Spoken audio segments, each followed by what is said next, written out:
One of the world's richest men shot back with two questions of his own. "Did you just ask me what I was wearing?" he deadpanned. "Am I on a red carpet?" I waited for his mouth to crack into a smile or for him to unleash his trademark booming howl. Neither happened. Instead, one of his PR handlers must have sensed his unhappiness from afar and raced over to intervene. "Did you just ask Jeff Bezos what he is wearing?" the spokesperson shrieked as Bezos retreated, I assumed, for good. I tried to explain the context, but it didn't seem to register.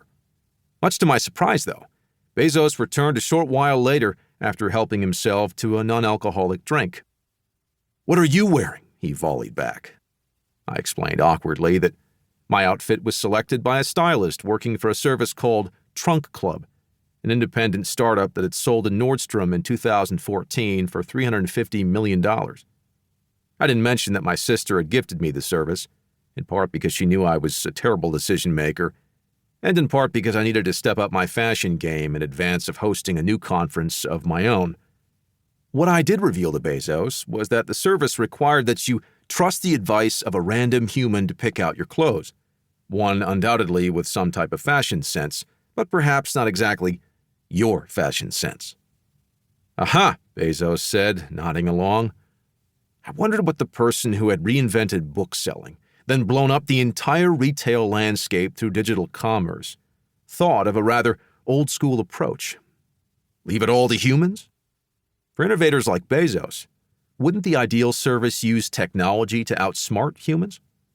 Bezos explained that his preference would actually be a combination of both. Computers to provide a selection of algorithmically generated clothing options, which a human stylist would then filter to make the best final choices. At the time, another startup, called Stitch Fix, was offering a version of that service. But sure enough, in 2019, Bezos' idea would manifest itself when Amazon unveiled a rival service of its own. Bezos then excused himself to take the stage, but his words lingered.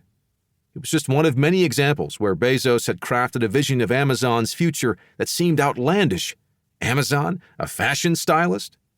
Only to become a service years later that at least some found appealing. Not all of the crazy ideas would pan out, but many did, and in industry-shattering ways. He and his deputies had done it with bookselling, then cloud computing with Amazon Web Services, video streaming with Prime Video, voice assistants with Alexa, grocery delivery with Amazon Fresh, and now he was trying it with fashion too, no matter the critics or the risk of failure. His penchant for cooking up wild ideas, but then bolting them down with technology and operational rigor, had helped transform his company into a global powerhouse, even if the fashionistas or incumbents in other industries he infiltrated turned up their noses, at least initially. Walmart, chief among them. My discussion with Bezos, though, also reinforced a few other things I had learned about the way he and his company were evolving. On one hand, the company's avoidance of an initial meeting with me, plus the terror that appeared to overcome the PR rep when they realized I was speaking to Bezos without pre-approved permission, confirmed that Amazon didn't want to have tough conversations, at least not with informed outsiders who understood both the good and bad of the company's business and labor practices. It was, as retail and PR industry veterans had long told me, a similar approach that another high-flying industry titan had once taken: Walmart.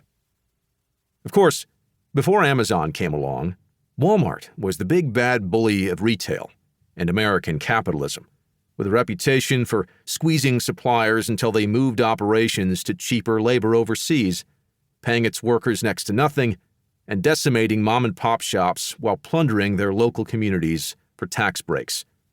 While Walmart was a savior to tens of millions of Americans who sought its bargain bottom deals, others viewed it as public enemy number one. But after decades of ignoring or dismissing top criticisms, founder Sam Walton himself said in his 1992 memoir, "I don't want to be too critical of small-town merchants, but the truth is that a lot of these folks just weren't doing a very good job of taking care of their customers." The company's third CEO, Lee Scott, chose a different path in the mid-2000s. He sought out and listen to critics, whether outside groups or reporters.